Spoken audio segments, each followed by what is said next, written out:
Тук сме с Попо-най, да изберем нашия най. С нашето животно Коцев там. С нашето кученце, вижте.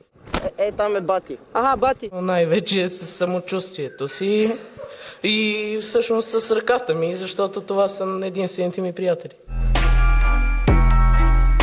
Да, гадже ми. 14. 14. 14.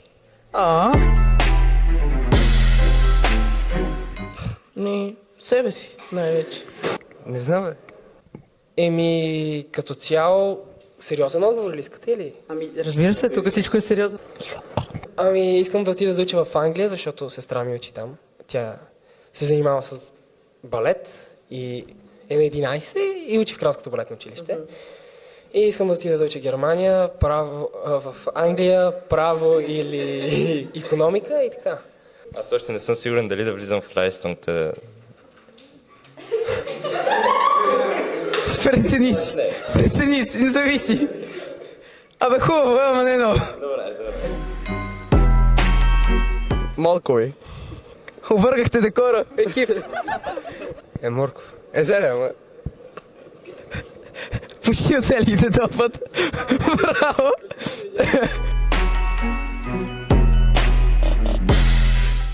Не. Ти май знаеш? Не. Ich habe keine Ahnung. Добре.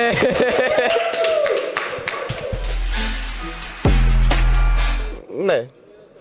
А трябва? Защо? Виж брат ти как добре се справя. Ама той не си е харесал какичка, поне не за него. Аз съм си харесал моето момиче, което не е какичка и предполагам. Не, тя на мен ми е какичка с 5 месеца, ама е по-яка от повечето какички.